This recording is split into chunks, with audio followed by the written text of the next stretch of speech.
Welcome to the ride with Wild Wayne Cartwright, an exciting thrill ride through the wonderful world of HBCU athletics.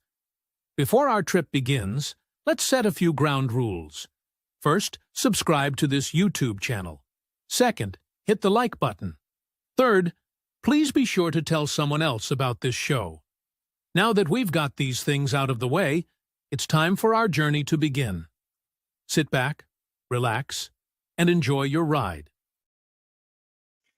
Well, good evening, everybody, and welcome to the ride. And, you know, in show business that there's technical difficulties. Also, we've had some issues with the weather. So, we're just kind of piecing things together. We're going to have a nice show for you tonight. I'm just welcoming everybody into the first episode, which is going to be the debate episode. So everybody, if you would, those that are watching this and those that will watch this, you heard the announcement in the beginning. Make sure that you hit the like button, make sure you subscribe, make sure you comment, make sure you participate and get fully involved. So the reason why we're here is because we're going to talk about this spectacular game called the Boombox Classic, which takes place on Saturday night down there in the vet in Jackson, Mississippi. Now, I know a lot of you that are out there right now. I know that you're dealing with Hurricane Francine and a lot of that precipitation. So I hope that everybody is safe wherever you are. And those that are going to be traveling to that game, make sure you have a good time and party responsibly. But leading up to that, we're going to make sure that the trash talk gets going and in full effect. So we're waiting on one of our contestants to join. But in the meantime, we have one of our contestants on. So I'm going to bring him right on. What's up, Joe? What's going on, Wild Wayne? Hey, man, we flipping and it's feeling good. Yeah, it's great on this Thursday. We got one more day down until the showdown on Saturday. Yeah, man. Tell me what you've been up to, bro. Man, look, just doing a little relocating, and as everybody know, man, we holding it down with Tiger Talk TV, in the process of getting the studio set up in Jackson for that, and as well as setting up with KC 1400 Media Group. And man, just working, man. Got boots on the ground in Jackson now. Got a lot more stuff in store for JSU athletics and for HBCU as a whole. Just started the brand new show. We debuted it during the Orange Blossom Classic in Miami live, but we just debuted starting on September 10th around the block, which is a brand new HBCU show in the HBCU space, giving a different viewpoint of all things HBCU. And we just started there, like I said, this week on the 10th. Just trying to get more HBCU sports into the limelight to everybody. First to all of Black America, but out there to the masses as well, man. We need different viewpoints and really, really good, dope content to the masses, not just to our individual conferences, but to all of the masses. That's what's up, man. And as you guys have proceeded with the season so far, 2 games in. Tell us about how things have been for your Jackson State Tigers. Well, would love to be 2-0. Really, really thought that we would be. I think we fared well in the first game. We represented ourselves well, but we left a lot of meat on the bone, and thus in doing so, inflicted and took an L in that first game. But we gave a good showing. We showed that we belong. I know the whole stigma of it's ULM and what they are in the lexicon of college football or FBS lore. But be it as it may, we do know that the worst FBS program is still exceedingly above the majority of FCS, which is the level that we play on. And so typically, last time I checked, no matter how good or how bad they are, the SWAC has never beaten a Sun Belt team. And last time I checked, ULM is in the Sun Belt. And so Jackson State, we played them previously under Coach Prime, and we lost that game 12-7, which was a close game, and we lost this game was close as well until they got a late touchdown. So we fared well in both games, but again, there are no more victories. We lost, gave a good showing, but it was the first game, and as you know, in college football, there are no preseason games. So they've gone on to fare well, but I think because we have a good showing in that first game, what they tend to do and how they look going forward into the season will kind of speak to, what we have as well.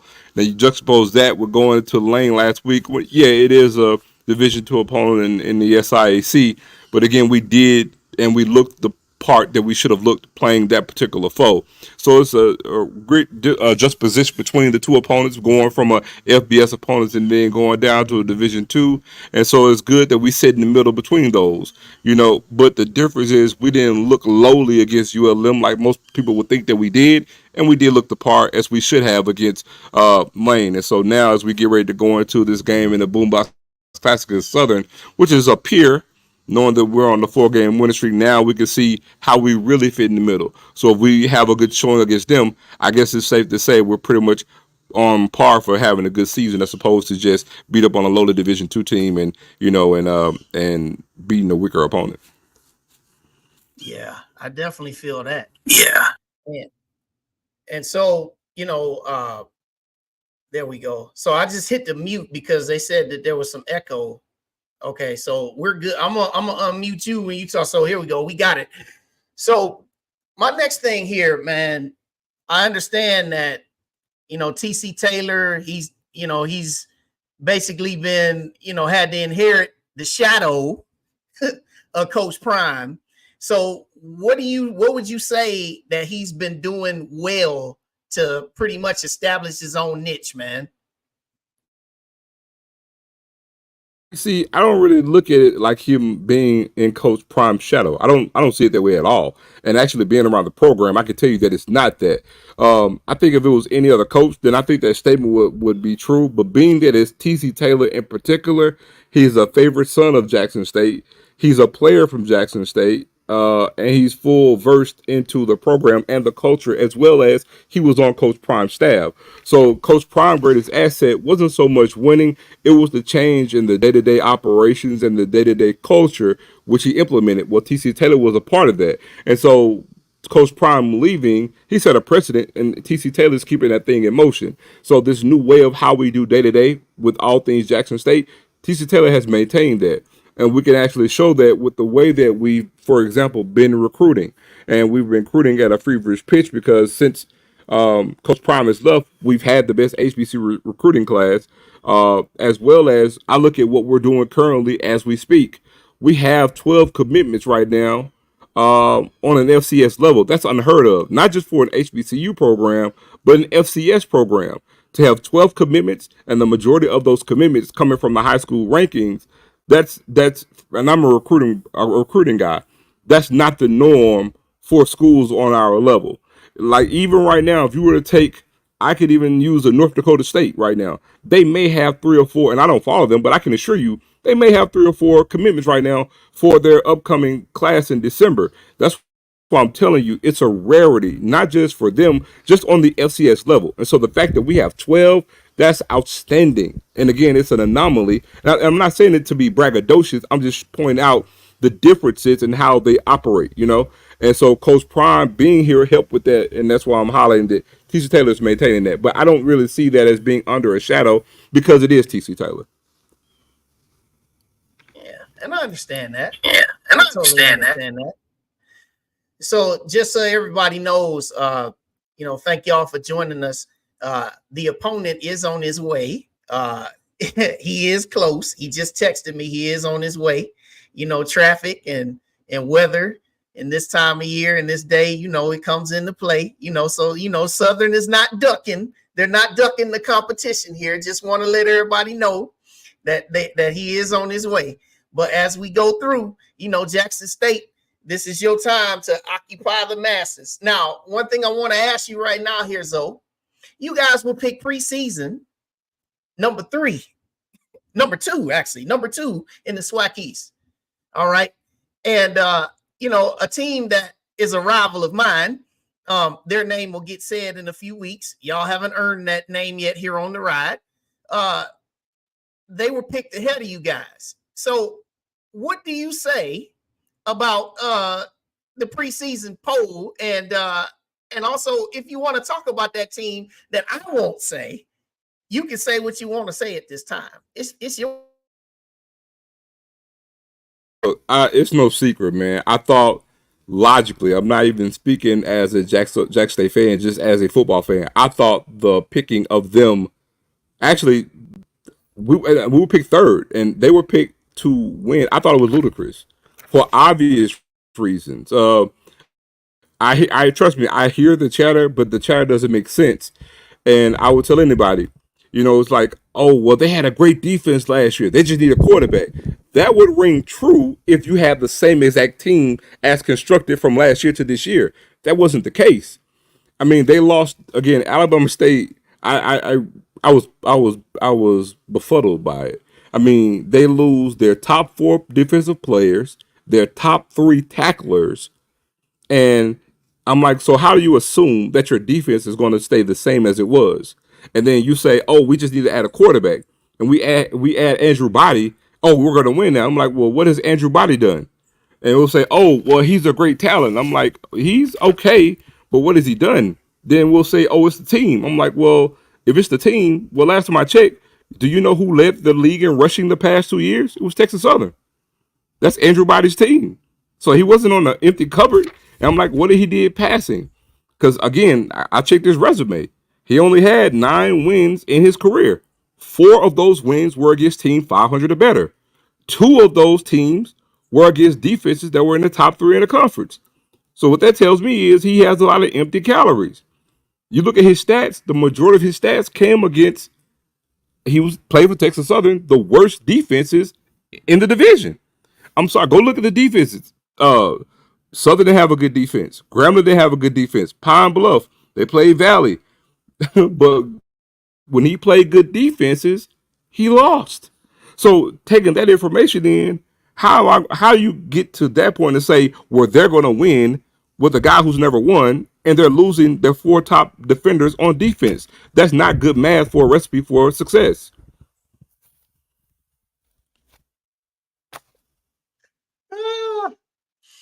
Oh man, I love it. That's hilarious, man. You got me with that empty calories, man. That's the part that got me. And man, it's kind of funny because when you tell people that, I said this in the preseason. I said, well, he ain't been on the field in well over a year. In fact, the last time that he significantly played football, last 2 times that he had played football, now 3 times, he left the field injured. You know what I'm saying? So that's just how I felt about it. So now that the games have played out, now that we're where we are, where would you re-rank the whole order now? Well, I wouldn't change my order. I think my order is going to land perfectly like I picked it. I picked Alabama State to finish 5th. And I was, and granted, now somebody say, oh, it's easy because Andrew Body's out. I mean, if I go to the game against Central, we talked about Alabama State's defense, right? I mean, Central, they had their way with them. Go look at the stats. That's not a mark of a good defense. Now, their numbers got shrewd because of last week against Miles. But go look at the stats against Central. That wasn't a great defensive performance.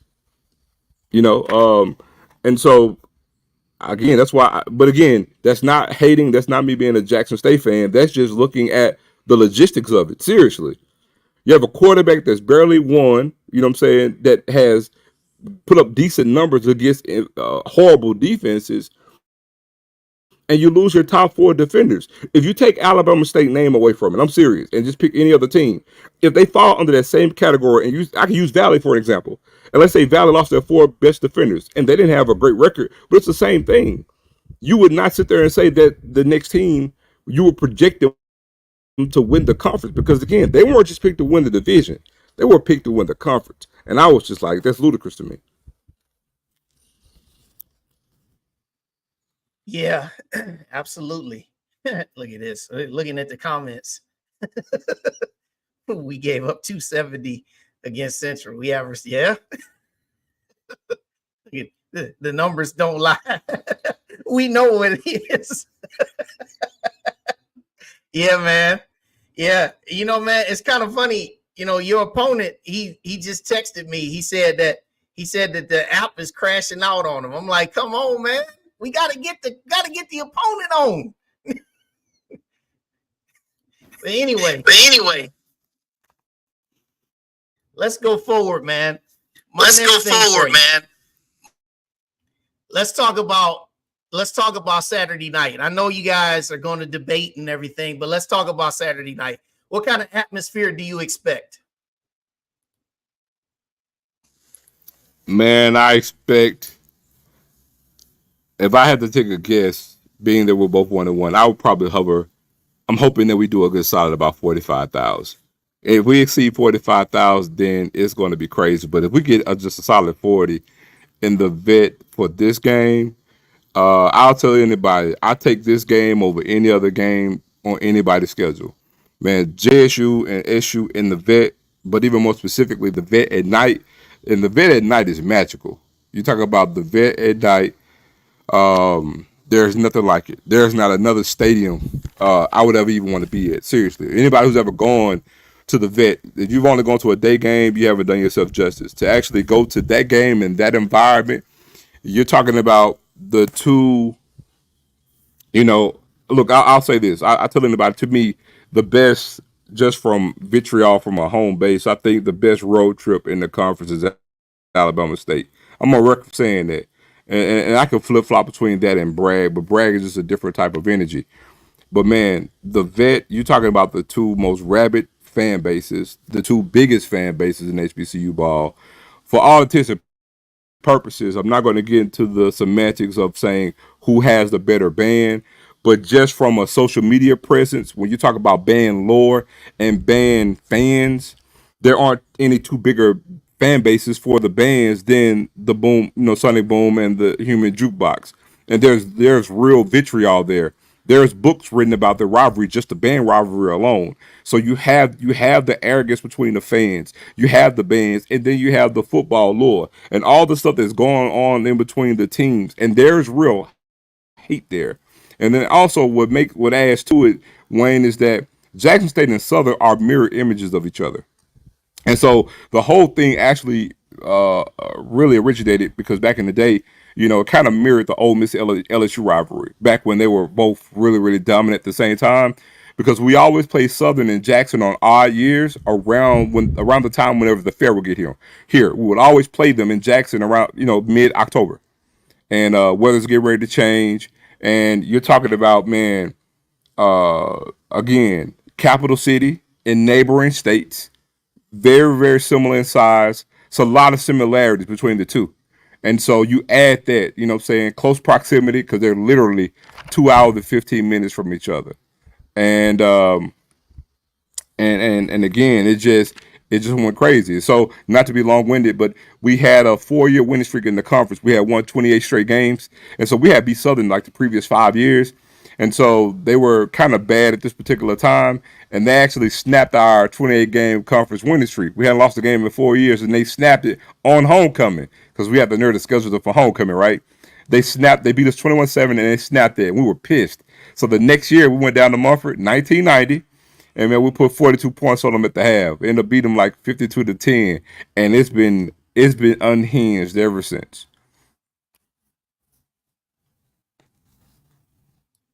Well, it's funny. Your opponent has asked me. He's like, is it a way to turn local recordings off? Because he said that's the only way he can get on. Anyway, as I'm talking to him, man, you mentioned that you guys have won 4 straight in the series. And before you guys are on this 4-game winning streak, Southern had won the previous 8. So what do you think has contributed to the shift in the series where both teams have been on a streak? Well, a myriad of things. Because even during those, they had stability with their coach at the time that they had their streak, and we didn't. I think that's the main thing that shows and reveals itself, right? They had stability in their program, and we didn't. Um, they had stability and they were winning. Uh, I think they still would be a lot better had they not removed that coach. You know, they let him go for reasons for one particular school, which was Alcorn. But the main thing was stability. They had that, we didn't. We had a lot of uncertainty. We had a lot of turnover. At that time, we weren't winning, and we were churning out coaches. We weren't, finding something, sticking with something. And coincidentally, when we got Coach Prime, we flipped the program on its axis, and we got some sound. We laid a solid foundation under Coach Prime, and thus he leaves, and we bring in TC Taylor, who's not broke up that foundation. And that speaks to what I said, speaking to having continuity with the program, because the program has stood afloat. And so we changed the coach, and just like they changed coaches, and they went from stability to instability. And so I would say that's the main difference. They were stable at the time they were winning, and we were in state. You know, we had a lot of instability, and it's flipped around. We have more stability now, and I guess now they're trying to learn to see if they're going to have that, because even now we're talking about year one of a brand new coach, and this is now in that time frame the third coach they've had in those 4 years. So so one of the things that I did read and I did see, and I'll pull up this quote here. This is something that TC Taylor was quoted, and this was the source of this is ESPN's Anscape. He said, "There's no pressure. It's about my preparation and leading this staff and these players. Next year, I'll be entering my contract year. I feel like if we can get this right in 2024, that's something I won't have to think about next year." So my question here for you with that quote, um, when he says that next year could be his contract year, like, just bring some context to that if you can. I mean, it's pretty much it's black and white, Wayne. I mean, he will be in his third year. It's the final year of his deal, and basically what he's saying is if he handled business this year, there's no concern or no worry about next year, because even if he doesn't take care of what he needs to take care of in this season, then he has next season to fall on. And so what that does is doesn't have pressure this year, but he'll have pressure next year. That's pretty much what he's saying. But hey, I don't want to fall and depend on my last year, because why put off tomorrow what I can get done today? Because if he does take care of business this year, if he does win this year, there is no pressure next year. It'll be just a continuum. Mm-hmm. Now, Zay T-Set is going to start at quarterback for Southern. And, Noah Biden, he was the starter, and, he hasn't really gotten the team off to a good start, and, there's people who think that Zay T-Set might be the guy. From a Jackson State perspective, what say you, my brother? I think Zay can actually be a good quarterback. I really do. I think the kid has the tools. Um, I think he has some room to grow. He has the tools. He has the measurables. I think they actually have a player in Zay. I mean that seriously. The only thing that I don't go with him right now with this particular game, I just use the regular idea of inexperience against a veteran defense. First start, I mean, he played, and it was good for him to actually get in last week against Savannah State, but that's Savannah State. And again, I feel comfortable knowing that this game against this rivalry game in a hostile environment, your first start is a rivalry game. You know what I'm saying, against a veteran defense, and so I can find comfort in that. But outside of that, I think they have a player in the kid. I think he's going to be good. I think more so than some of the other quarterbacks within the conference, I think he has a great upside. And also, Southern typically, if you look at their pedigree and their history, they've had a lot of great left-handed quarterbacks. And being that he's left-handed and he has the goods, I think he could be another one. Now, Southern's defense, I've heard a lot that some of the people from Southern have said. They talked about how their defense hasn't really given up any points or really given up any yards or anything to speak this year. And they think that defense is going to travel into the vet and do pretty well against you guys. Now, I know I'm getting more into the material that we were going to debate about tonight, but since they're not here, it is what it is. You know what I'm saying? So he just texted me. He said he's not going to be able to get in. So, hey, this is what we got. So, you can talk about Southern all you want, man. You got this unopposed. You got it. Nah, man. I mean, Southern has they have a good defense. I'm not going to sit here now like they don't. Their inefficiencies actually on offense, and I think they're very suspect when it comes to special teams. But offense, it is what it is. You mentioned again, they have to talk about what the defense has done because they can't really talk about the offense. Zay came in the second half against Savannah State and he threw for 300 yards, and I can't take that away from them. They did that. But I also can't act like they didn't have the first game. Now, granted, they may say it was a different quarterback, but then I always say this too. If Zay is what everybody believes he is, then why not start him in game one? And granted, you may put that on the coaching staff, but, it is what it is. But when it comes to what they're going to do to our defense, to our offense, I highly doubt it. I will put our running back room up against anybody. And I'm a bit on record. I don't think Southern's defense is nowhere near as good as ULM's. And they've shown that, you know what I'm saying, and who the next opponent that they had. And we ran the ball. We gave good effort in running the ball. But our thing is, you look at what Jacobian did. Jacobian with 23 or 28 against ULM. And again, he had an interception, but that interception was straight up a bobble ball out of a receiver's hands that, they got caromed into a DB's arms. But Jacobian looked amazing against ULM's defense. I mean, amazing. And so much so that even now he's completing about 80% of his passes after 2 games.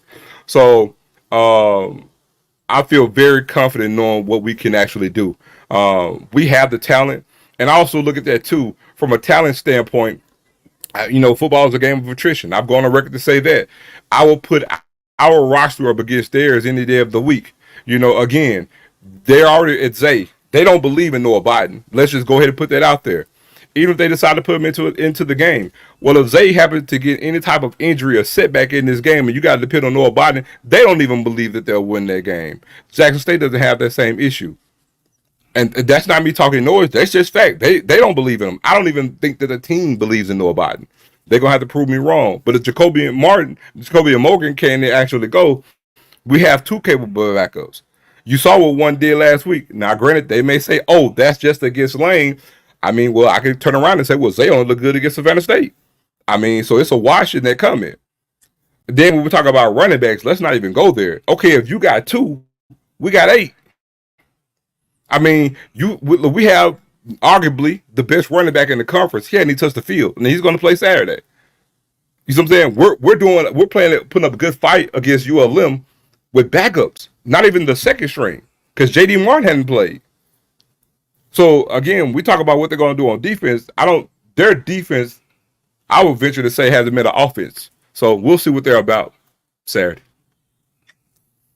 I love this, man. I'm saying, man, you can talk all your noise, man. Talking. Hey, man, like I said, now a lot of people have been trash talking, been saying a whole bunch of stuff. Everybody been saying everything that they want to say on social media all week. But when they get down on the field, I know this is where it really matters. Now, this is something else, man, that I saw a quote. This is what Terrence Graves said about T-Set, man.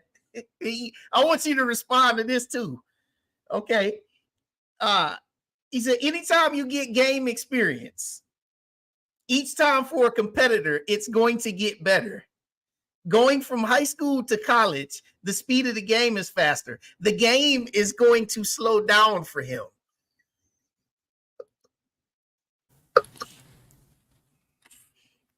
Man, listen. T-set, 2-set, screw set. JSU by 21.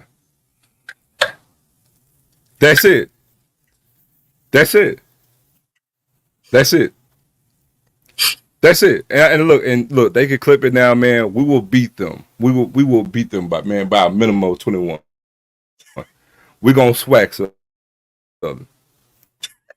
And I say that You ready to confidently. guarantee that? You guaranteeing that? Not. Oh, for sure. Oh, for sure. Oh, for sure. Most definitely. I mean, look.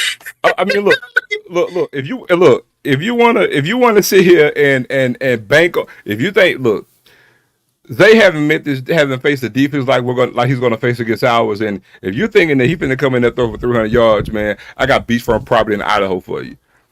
I mean, they haven't been a great running team. So how all of a sudden you think you're gonna run the ball great now? That means their offense has been struggling. Make no mistake about it. And it's not all on the quarterback. I mean, and I guess what they're gonna Andrew Biden and just run for 200 yards. That's a recipe for disaster. And here's another thing too. I'm willing to bet you they're not going to let him run as much as they think they are because they don't want him to get hurt.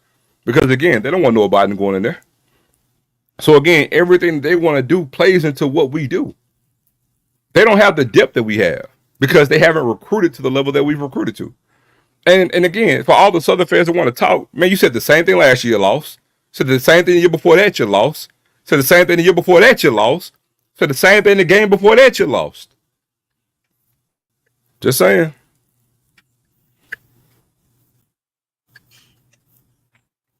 50 on what? On us winning? On us winning? Throw 100 on it.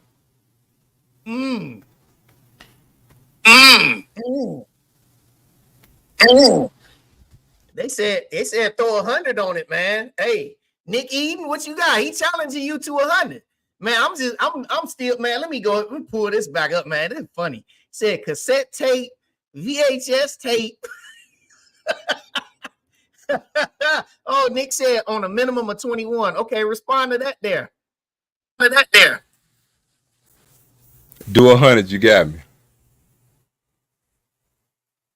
Do 100, you got me.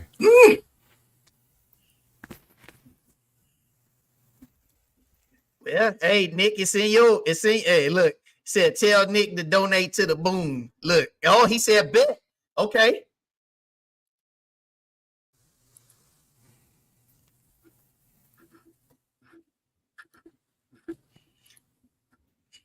Now I'm gonna give you the opportunity right here, Zoe.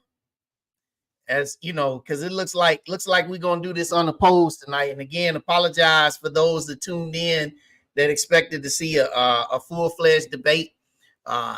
We had some traffic issues and things like that. So, but I'm gonna let you, Zoe.